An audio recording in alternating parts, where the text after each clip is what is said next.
चलिए, आज का टॉपिक शुरू करते हैं। आज का टॉपिक होने वाला है रिस्क। ये बहुत बड़ा सवाल होता है कि ट्रेडिंग ट्रेडिंग के अंदर कितना लॉस हो सकता है, ये बहुत लोगों का सवाल होता है। तो आज की वीडियो में हम ये कवर करेंगे। आज की वीडियो के अंदर 2 टॉपिक्स कवर होंगे। पहला टॉपिक कि बेसिकली लॉस जो होता है क्यों होता है? लोगों का जो लॉस करते हैं, लोग बोलते हैं कि हमारा स्टॉक मार्केट में इतना लॉस हो गया, वो लॉस क्यों करते हैं? और सेकंड, लॉस को कैसे अवॉइड कर सकते हैं और कम से कम लॉस हो हमारा, वो हम कैसे डिफाइन कर सकते हैं, ठीक है? चलिए शुरू करते हैं। तो पहला सवाल, इस ट्रेडिंग वेरी रिस्की? कि ट्रेडिंग सचमुच इतना रिस्की है जितना लोग बोलते हैं कि हमारा घर बिक गया, हमारा ये हो गया?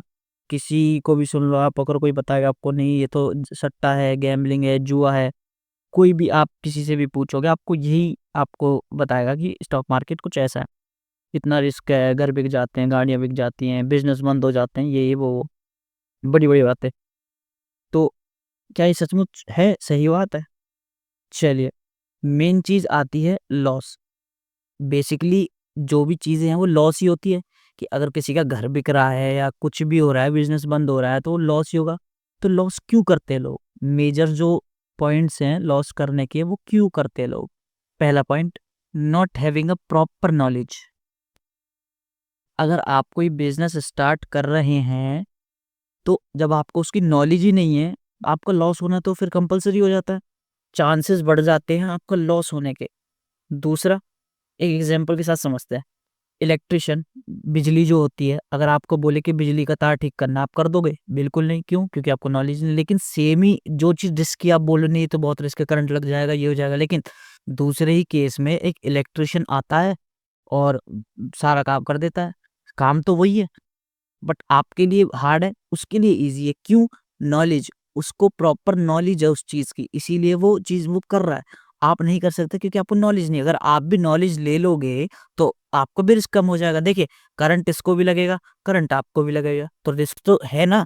लेकिन इसके पास नॉलेज है, तो ये करंट को अवॉइड कर सकता है कि करंट क्यों कैसे ना लगे और लगे तो कितना कम से कम लगे, सावधानी बरत सके। तो जब आप कोई भी बिज़नेस स्टार्ट करते हैं तो उसकी प्रॉपर नॉलेज होनी आपको बहुत ज़रूरी है, लेकिन लोगों के पास प्रॉपर नॉलेज नहीं होती, इसीलिए वो लॉस करते हैं।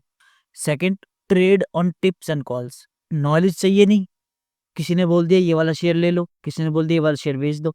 तो टिप्स एंड कॉल्स पे ट्रेड करते हैं, इसीलिए उनका लॉस होता है क्योंकि उन्हें पता ही नहीं है चार्ट पे क्या हो रहा है।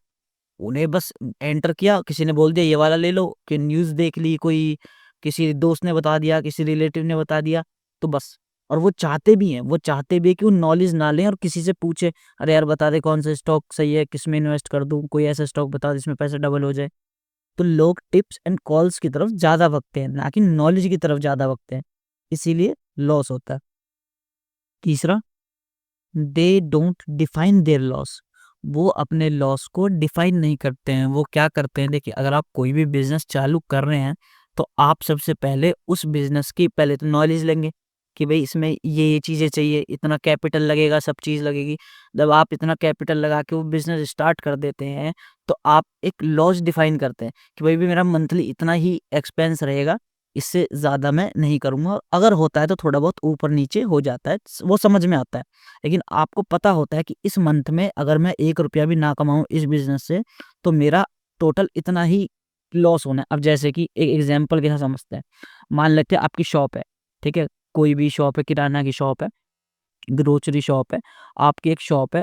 आपने उस शॉप में मैक्सिमम 5 लाख का सामान भर रखा है, ठीक है? चलिए, अब आप सुबह आए, आपने दुकान खोली, पूरे दिन में एक भी सेल नहीं आई, एक भी कस्टमर नहीं आया आपके पास। तो आपको पता होगा कि मैंने जब सुबह दुकान खोली है तो मेरा मैक्सिमम माइनस 1000 रुपए का लॉस है। ये माइनस 1000 से ही दुकान का शटर खुलता है। कैसे? इसके अंदर पर डे जो आप टाइम दे रहे हो वो माइनस हो रहा है।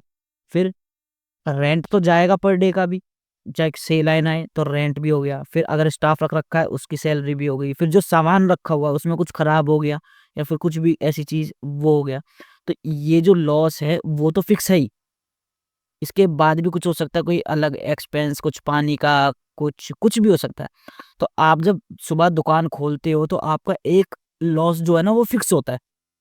उसके बाद जब आप सेल करते हो, दिन पे दिन जो भी सेल करते हो, एंड में जाके अगर आपने 3000 का काम किया है और 3000 में से 1000 रुपए आपके माइनस होकर 2000 रुपए आपने नेट टू नेट कमा ली। ठीक है, तो ये हर बिजनेस के साथ होता है, कोई सिर्फ ट्रेडिंग के अंदर ही नहीं है। जब आपने लॉस डिफाइन कर दिया अपना कि भाई मेरा मंथली इतना लॉस है, लेकिन लोग क्या करते हैं, लॉस डिफाइन नहीं करते, वो क्या करते हैं, 1 लाख लगाया, 1 महीने में ही 1 लाख डुबा देते हैं। इतना इतना ओवर करते हैं ट्रेडिंग, 1 लाख ही डुबा देते हैं। जब आपने 1 लाख लगा लिया और आप कम से कम आपने ये सोच लिया कि भाई मैं मंथली इतने परसेंट का रिस्क लूंगा, जैसे 5%, 10%, तो आपको पता है कि मैं मंथली 10,000 का ही रिस्क लूंगा। 10,000 लॉस चला गया, आपने ट्रेडिंग क्लोज कर दी उस मंथ के लिए, फिर नेक्स्ट मंथ वेट किया, फिर लॉस चला गया, तो आपका अगर 12 महीने भी लॉस जा रहा है ना, 1 रुपया भी नहीं कमाया, तो आपका ये कैपिटल पूरे साल चलेगा। लेकिन लोग क्या करते हैं, एक ही महीने में 1 लाख डुबा देते हैं। अब 1 लाख डुबा दिया, अब नेक्स्ट महीने में वो ही 1 लाख रिकवर करना है, दोबारा से 2 लाख ले आए। अब 2 लाख क्यों क्यों अब जो लॉस रिकवर करना है वो तो करना ही, उसके ऊपर भी कमाना है, तो फिर 2 लाख डुबा दिए। तो वही चीजें होती है, आप अपना रिस्क डिफाइन नहीं करते हो, तो रिस्क डिफाइन करिए। चौथा पॉइंट, हाई एक्सपेक्टेशंस रखते हैं लोग अपने ट्रेडिंग के उसमें। वो हाई कैसे होता है, देखिए, कोई भी 1 लाख से 1,000 नहीं कमाना चाहता। हर इंसान ये सोच रहा है कि 1 लाख से 1 लाख ही कमा लूं। तो ये भी तो एक बिजनेस ही है ना। अब आप कोई भी शॉप खोलेंगे, कोई भी बिजनेस करेंगे और 10 लाख से आपने बिजनेस खोला है, तो आप ये थोड़ी ना बोलेंगे नेक्स्ट मंथ ही मुझे 10 लाख से 10 लाख कमाना। नहीं ना, आप क्या सोचेंगे, इस 10 लाख से अगर मैं 50,000 भी कमा लेता हूँ मंथली तो मेरा काम चल जाएगा। लेकिन ट्रेडिंग के अंदर लोग क्या करते हैं, 1 लाख लगा दिया, अब 1 लाख से 1 ही लाख कमाने हैं पूरे, तो हाई रखते हैं अपनी एक्सपेक्टेशंस, इसीलिए वो लॉस करते हैं। Fifth, want to get rich overnight, उनको रातों रात अमीर बनना है। किसी को भी लर्निंग नहीं करनी है, किसी को भी वो प्रोसेस जो होता है ना, एक बिजनेस का प्रोसेस होता है कि मंथ बाय मंथ करके आप जब 3, 4, 5 साल आप देते हैं किसी बिजनेस को, तब जाके वो आपको ग्रोथ दिखाना शुरू करता है। वो नहीं करना है लोगों को, लोगों को रातों रात अमीर बनना है कि बस आज रात पैसा लगा दिया, नेक्स्ट डे ही करोड़पति। तो जब इतना गलत सोचोगे तो लॉस तो होगा ही। तो लॉस का एक मेजर रीजन ये भी होता है कि उनको रातों रात अमीर बनना है। Six, don't want to learn, only wants to earn, ये सबसे बड़ी चीज है। मेजर जो होता है वो यही कर रहे हैं लोग, उनको सीखना नहीं है, उनको चार्ट नहीं पढ़ना, उनको प्राइस एक्शन नहीं पढ़ना, उनको कोई लेना देना नहीं है। उनको बस क्या चाहिए, टिप्स एंड कॉल्स दे दो और बस बस कमाते चले जाओ। कोई बता दे उन्हें आके कि ये ले लो, ये बेच दो, यहाँ खरीद लो, यहाँ बेच दो, बस वो ये चाहते हैं ऐसा मिल जाए। कोई सीखना नहीं चाहते, सिर्फ और सिर्फ कमाना चाहते हैं। और किसी भी बिजनेस में जब आप सीखते नहीं हैं और सिर्फ कमाने की इच्छा रखते हैं तो आप लॉस ही करते हैं। ये तो वही वाली बात होगी, पूरे साल पढ़ाई नहीं करी और एग्जाम्स में आप ये सोच रहे हो कि पास हो जाऊं बस। ऐसे थोड़ी ना होता है, पढ़ना तो पड़ेगा। उस एक दिन के पेपर के लिए आप पूरे साल मेहनत करते हो, उस एक दिन के पेपर के लिए। और जिस दिन रिजल्ट आता है उस दिन ये मेहनत दिखती है आपकी, ये नहीं दिखती है। तो लर्न करिए, उसके बाद अर्न करिए। Seventh, they don't know what they are doing. वो ट्रेडिंग के अंदर क्या करते हैं ना, उन्होंने एक पैसा, वो सोचते हैं कि पैसा लगा दिया, बस ये पैसा डबल ही होता चला जाए दिन पर दिन। उन्हें पता ही नहीं होता है वो क्या कर रहे हैं। ट्रेडिंग एक बिजनेस है, वो बिजनेस की तरह नहीं लेते हैं इसे, वो क्या करते हैं सट्टे की तरह, 1 रुपया लगा दिया 2 हो जाए। अरे 1 रुपया लगा दिया तो उसकी कोई परसेंटेज भी तो होती है। आप किसी भी बिजनेस में एक परसेंटेज भी तो लेके चलते हो ना, कि मंथली मुझे इतना परसेंट रिटर्न चाहिए, तभी तो आप उस बिजनेस में सक्सेसफुल हो पाओगे, लॉन्ग टर्म में टिक पाओगे। लेकिन नहीं, they don't know what they are doing. फिर वही चीज कि उन्हें पता ही नहीं है वो क्या कर रहे हैं। जब उन्हें ट्रेडिंग के बारे में पता ही नहीं है, नॉलेज ही नहीं है, तो वो तो वही वाली बात होगी, स्विमिंग पूल में धक्का मार दो किसी को जिसको स्विमिंग नहीं आती, वो तो डूबेगा ही ना। लेकिन जिसको नॉलेज है कि पानी कैसा है, पानी कैसे, पानी में कूदना चाहिए, कितने लेवल का पानी होना चाहिए तब हमें कूदना, सब चीज़ जिसको नॉलेज है वही कमा सकता है। तो मेजर मेजर जो रिस्क के और लॉस, जो लोग लॉस करते हैं उनके जो रीजंस है वो ये हो सकते, इसके अलावा भी बहुत सारे रीजंस हो सकते हैं, लेकिन मेजर मेजर जो लोग करते हैं वो इन्हीं में से कुछ ना कुछ करते होंगे। अगर आप भी ट्रेडिंग में लॉस कर रहे हैं तो आप ध्यान दीजिए, इनमें से ही कुछ ना कुछ कर रहे होंगे। अब सवाल आता है कि रिस्क को अवॉइड कैसे करें। रिस्क को अवॉइड कर भी सकते हैं, तो नेक्स्ट स्लाइड में हम वो देखते हैं, how to avoid risk. Risk को कैसे अवॉइड कर सकते हैं। Question, how to avoid loss. इसका सीधा सीधा आंसर है नो, यू कांट। आप लॉस को अवॉइड नहीं कर सकते। थोड़ा सा कड़वा है लेकिन यही सच है। आप लॉस को बिल्कुल भी अवॉइड नहीं कर सकते। आपको अगर बिजनेस करना है तो एक सेट ऑफ परसेंटेज का जो लॉस है वो तो आपको, मिनिमम जो लॉस हो सकता है वो तो आपको लेना ही पड़ेगा। अगर आप इस उम्मीद में हैं कि लॉस हो ही ना बिल्कुल भी, तो आप गलत बिजनेस में आ रहे हैं, आप बिजनेस ही गलत कर रहे हैं, फिर आप जॉब करिए। हर बिजनेस के अंदर एक लॉस होता है, किसी के अंदर कम होता है, किसी के अंदर ज्यादा होता है, बस इतना ही फर्क होता है। लेकिन लॉस आप अवॉइड नहीं कर सकते, लॉस आपको लेना आना चाहिए। अब लॉस को कम कैसे कर सकते हैं? देखो, लॉस को हम अवॉइड तो बिल्कुल नहीं कर सकते, लॉस होगा, लेकिन बड़े लॉस ना हो, सिर्फ छोटे लॉस हो, उनके लिए क्या करना चाहिए? उनके लिए देखिए, फर्स्ट, प्रॉपर नॉलेज। अगर आप कोई भी बिजनेस कर रहे हैं तो आप सबसे पहले उसकी प्रॉपर नॉलेज लीजिए। कोई भी बिजनेस, मैं ट्रेडिंग की बात नहीं कर रहा हूँ, कोई भी बिजनेस अगर आप कर रहे हैं तो सबसे पहले आप उसकी प्रॉपर नॉलेज लेंगे कि इस बिजनेस में कितना कैपिटल चाहिए, किस जगह पे चाहिए और किस सिनेरियो में चाहिए, कौन सा प्रोडक्ट में आप डील करेंगे, कौन से प्रोडक्ट आप बिजनेस करेंगे। तो प्रॉपर नॉलेज, उस बिजनेस की आपको प्रॉपर नॉलेज होनी चाहिए। Second, take calculated risk. Take calculated risk मतलब कि आपने अगर 1 लाख रुपए लगा दिए किसी दुकान को खोलने में, आपको पता होना चाहिए कि इस 1 लाख से अगर मैं मंथली 1 रुपया भी नहीं कमाऊंगा तो मेरा मंथ के एंड में ओवरऑल इतना लॉस होना चाहिए। चाहे वो 5,000 हो सकता है, चाहे वो 10,000 हो सकता है। कैलकुलेटेड रिस्क एक अनवांटेड रिस्क होता है कि आपको पता नहीं है कि इस महीने के एंड में कितना लॉस होगा, तो डरने वाली बात है। लेकिन जब आपको पता है कि अगर मैं पूरे मंथ में ना भी 1 रुपया कमाऊंगा इस बिजनेस से, तो मेरा इतना लॉस होगा, वो लॉस कुछ भी हो सकता है, तो आपको वो लॉस ना कैलकुलेट करना पड़ेगा किसी भी बिजनेस के लिए। तो सेम गोज फॉर ट्रेडिंग। अगर ट्रेडिंग करना है तो आपको पता होना चाहिए मैं मंथली इतना ही लॉस लूंगा, तो take calculated risk. Third, lose but you can afford. एक और चीज, ये दोनों पॉइंट्स थोड़े से सेम सेम है। कैसे? अब देखिए, कैलकुलेटेड रिस्क हमने ले लिया, लेट्स से आपने 10 लाख का कोई बिजनेस खोल दिया और आपने रिस्क ले लिया, भाई मैं तो 10% का रिस्क लूंगा, और 10% होता है 1 लाख रुपए। अब आप मंथली 1 लाख रुपए का रिस्क ले रहे हैं, ये तो कैलकुलेट कर लिया, लेकिन मेन चीज है कि आप वो रिस्क अफोर्ड भी कर सकते हैं। अगर आपने 1 लाख रुपए एक महीने में, और लेट्स से 3 महीने लॉस हुआ आपका, तो 3 लाख चलेगा, आपकी नींद हराम हो जाएगी, आप सो नहीं पाओगे। तो सिर्फ वो लूज करना है आपको जो आप अफोर्ड कर सकते हैं। अब देखिए, हो सकता है अमाउंट, हम अमाउंट की बात नहीं कर रहे हैं, अमाउंट हो सकता है किसी के लिए वो अमाउंट जो हो, जैसे कि लेट्स से एक इंसान के लिए 1,000 रुपए अमाउंट सेम है, लेकिन एक इंसान के लिए ये 1,000 रुपए अलग वैल्यू रखते हैं और एक इंसान के लिए अलग वैल्यू रखते हैं। अगर आप ऐसा सोचे कि आप ये सेम अमाउंट अगर 10 बार लूज कर सकते हैं और आप चैन से सो रहे हैं, तो ये अच्छा रिस्क है आपके लिए। लेकिन अगर 100 रुपए है और 100 रुपए आप 10 बार लूज कर रहे हैं और आपकी नींद हराम हो जाती है कि मैं सो नहीं पा रहा हूँ, तो ये भी बहुत बड़ा रिस्क है आपके लिए। आपको ये भी कम करना चाहिए। तो लूज सिर्फ वो करिए जो आप अफोर्ड कर सकते हैं। लोग बाग बोलते हैं ना, देखिए वो मिलते होंगे आपको, अरे मेरा तो घर बिक गया, मेरा तो गाड़ी बिक गई, मेरा तो ये हो गया, मेरा वो हो गया। वो यही होता है। वो, अब कोई बोलता घर बिक गया, अरे भाई घर भी तो तुम नहीं लगाया है उसमें। किसने बोला था कि आओ घर लगाओ, घर बेच के पैसा लाओ, ट्रेडिंग करो? किसने बोला? किसी ने नहीं। अगर आपकी जेब में 1 लाख रुपए थे तो आप 1 लाख से ट्रेडिंग करते, 10 लाख क्यों लाए आप? जब आपसे 1 लाख से 10,000 नहीं कमाए जा रहे, तो आप 10 लाख से कैसे कमा लोगे? तो सिंपल सी बात है, सिर्फ वो लूज करना है जो आप अफोर्ड कर सकते हैं। वो कुछ भी अमाउंट हो सकता है, वो आप अपने रिस्क मैनेजमेंट में आप ऐड करेंगे, ठीक है। Fourth, see loss as a business expense. देखिए, हर बिजनेस का एक्सपेंस होता है, जैसे कि मैंने बताया था कि अगर आपकी शॉप है तो सुबह जब शटर खुलेगा ना, तो उसका एक माइनस में अमाउंट होता है कि माइनस 1,000 रुपए, 2,000 रुपए, जो भी आपका अमाउंट है। तो लॉस, जो ट्रेडिंग के अंदर जो लॉस होता है, उस लॉस को भी हम बिजनेस एक्सपेंस में लेते हैं।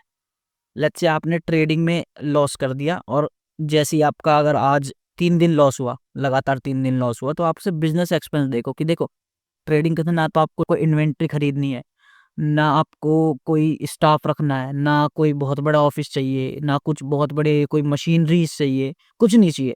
आपको एक लैपटॉप चाहिए, एक फ़ोन चाहिए, एक अच्छा इंटरनेट चाहिए, बस। तो जब आपका लॉस होता है, तो आप उस लॉस को एक्सपेंस की तरह देखो कि ये मेरा एक बिज़नेस है ट्रेडिंग, इस ट्रेडिंग के बिज़नेस में मेरा मंथ में इतना लॉस हो सकता है। तो जब लॉस हो, तो लॉस को एक्सपेंस की तरह देखो, जैसे अदर बिज़नेसेस में आप देखते हो, ठीक है? Fifth, stock market is a business not a casino. जैसे कि हमने लास्ट स्लाइड में पढ़ा था कि लोग क्या करते हैं ना, रातों-रात अमीर बनना चाहते हैं। 1 के 2 हो जाएँ, 2 के 4 हो जाएँ, 4 के 5 हो जाएँ, वो नहीं करना है। बिज़नेस की तरह ट्रीट करना है कि आपने एक फ़िक्स्ड अमाउंट लगा दिया मंथ के शुरुआत में कि मैं इस अमाउंट से ट्रेडिंग करूँगा और मंथ के एंड में मुझे इतने परसेंट का रिटर्न चाहिए। अब परसेंट में भी ये नहीं आप ये बोल दो कि मुझे 100% का रिटर्न चाहिए। एक लॉजिकल कि अगर मैं टोटल अमाउंट है और मैं 10% मंथली निकाल पा रहा हूँ, तो अब आप सिर्फ़ और सिर्फ़ कैपिटल से पीछे हट रहे हो। अगर आपने 10,000 से 1 साल 1-1 हज़ार रुपए मंथली निकाल लिए ना, तो आप समझ लो बहुत बढ़िया ट्रेडर बन गए हो आप। फिर अमाउंट तो बस आपके लिए सिर्फ़ एक अमाउंट है। मेन चीज़ क्या है? आप एक अमाउंट से एक सेट ऑफ परसेंटेज आप हर मंथ निकाल पा रहे हो। तो आपको कैसीनो नहीं बनाना है इसको। आप एक अच्छा अमाउंट लेके आओ, अच्छा मतलब लर्निंग के लिए कम भी हो सकता है। आप छोटा एक अमाउंट लेके आओ जो आप लूज़ कर सको, वो अमाउंट लेके आओ और उससे बस आपको टिकना है 12 महीने। 12 महीने देखो आपका उस अमाउंट से क्या परफॉर्मेंस रहती है, प्लस में रहती है या नेगेटिव रहती है। नेगेटिव गई तो कितनी गई, प्लस में गई तो कितनी गई। उस हिसाब से आप अपने फंड को मैनेज करते हो। Sixth, start small then increase gradually. जैसे अभी भी बात की हमने कि छोटा कैपिटल लाओ, उससे टेस्ट करो चीज़ें, उसके बाद इंक्रीज करो। कैपिटल इंक्रीज करना है डिक्रीज करना है आपके ऊपर है, जैसा भी आपकी पास्ट परफॉर्मेंस रही है उस बेसिस पे। अगर अच्छी जा रही है तो थोड़ा इंक्रीज कर दो, और वो तो आप खुद भी कर दोगे जब कॉन्फिडेंस आ जाएगा कि आप अच्छा कर रहे हो, तो आप ऑटोमेटिकली इंक्रीज कर लोगे। Seven, always know what you are doing. आपको हमेशा पता होना चाहिए आप क्या कर रहे हो। आप जब ट्रेडिंग के अंदर एंटर करते हो तब आपको पता होना चाहिए कि ट्रेडिंग के अंदर क्या फ़ायदे, क्या नुकसान है, आपका क्या फ्यूचर है, आप क्या करना चाहते हो, क्या माइंडसेट लेके आ रहे हो। प्लस आप कितने फंड से शुरू करोगे, कितने ये फंड कितने महीने तक आप चलाओगे, और कब आपको इंक्रीज़ करना है फंड, कब डिक्रीज़ करना है फंड, कब रुकना है ट्रेडिंग से। आपको सब पता होना चाहिए कि आप क्या कर रहे हो और आप क्यों कर रहे हो, आपको सब पता होना चाहिए। हो सकता है शुरुआत में सब ना पता हो, बट आप छोटे से स्टार्ट करोगे ना तो आपको ऑटोमेटिक रास्ते दिखने शुरू हो जाते हैं। 8 पॉइंट, रिस्क मैनेजमेंट। सबसे मेन चीज़ है रिस्क मैनेजमेंट। ट्रेडिंग में बहुत इंपॉर्टेंट पार्ट है, हर बिज़नेस में बहुत इंपॉर्टेंट पार्ट है रिस्क मैनेजमेंट। रिस्क मैनेजमेंट हमको हमारा घर बिकने से बचाता है, सिंपल सी बात है। अगर आपने कोई बिज़नेस स्टार्ट किया है, चाहे वो ट्रेडिंग हो या कोई भी अदर बिज़नेस हो, कोई भी बिज़नेस स्टार्ट किया है, तो उस बिज़नेस को चालू करने के लिए एक फिक्स्ड अमाउंट ऑफ कैपिटल चाहिए होता है। वो कैपिटल कुछ भी हो सकता है। तो जब आप वो कैपिटल ले आए हो ना, तो अब आपको पता होना चाहिए कि ये कैपिटल मुझे इतने मंथ चलाना है, इतने मंथ चलाना है, प्लस इतने मंथ के अंदर पर मंथ इतना लूज़ करना है। प्रॉफ़िट तो बहुत बाद की बात है। सबसे पहले लूज़ की तरफ देखते हैं हम कि ये अमाउंट मुझे लूज़ करना है इतना-इतना आराम-आराम से, और परफ़ॉर्मेंस को अपना एनालाइज़ करना है कि कब फंड बढ़ाना है, कब फंड नीचे करना है। और रिस्क मैनेजमेंट आपको बताता है कि जब आपका ये कैपिटल ख़त्म हो जाता है, लेट्स से आपने एक कैपिटल लाया और वो आपने रिस्क मैनेजमेंट नहीं रखा, आपने बस ट्रेडली लॉस प्रॉफ़िट हो गए, वो ओवरऑल 1 मंथ के अंदर आपने ख़त्म कर दिया बिल्कुल। उसके बाद आप नेक्स्ट मंथ फिर दोबारा सेम कैपिटल लाओगे? बिल्कुल नहीं, ऐसा नहीं करना है। रिस्क मैनेजमेंट बहुत ज़रूरी होता है। Always follow your risk management. Risk management आपका हो सकता है कुछ भी, आपकी पॉकेट के हिसाब से। तो वो रिस्क मैनेजमेंट आपको फॉलो करना है। देखिए, दोनों स्लाइड से हमने क्या सीखा कि रिस्क तो होगा, रिस्क तो बिल्कुल ही है। हर बिज़नेस में रिस्क है। जॉब तक में भी रिस्क है। अगर आप आज जॉब कर रहे हो, नेक्स्ट मंथ आपको लेट्स से मान लेते हैं आपने जॉब की, ठीक है? आप जॉब कर रहे हो, आपने एक घर ले लिया ईएमआई पे और ईएमआई बन गई आपकी 5 साल की। दूसरे साल के एंड में आपकी जॉब छूट गई, क्या करोगे? आपने तो उसी जॉब के ऊपर वो घर लिया ना, तो रिस्क कितना था? अब जॉब छूट गई, अब क्या करोगे? जॉब भी गई और घर भी चला जाएगा, बैंकर भी ले लेगा जो लोन नहीं दे पाओगे तो। तो रिस्क तो जॉब में भी है ना।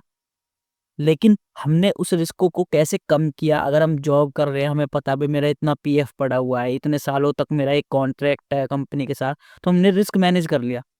हमें पता है कि नेक्स्ट फ्यूचर के 5 साल हमारे प्लान्ड है कि हमें इसी कंपनी में देने हैं, क्योंकि हमने कॉन्ट्रैक्ट साइन कर रखा है, इतना फिक्स्ड अमाउंट तो आएगा ही मेरा, उस बेसिस पे मैंने ईएमआई चालू की है। तो ये जब मैं प्लानिंग कर रहा हूँ, देखिए प्लानिंग खराब हो सकती है, वो एक अलग बात है, बट आप कुछ भी करोगे तो प्लानिंग तो करोगे ना सबसे पहले।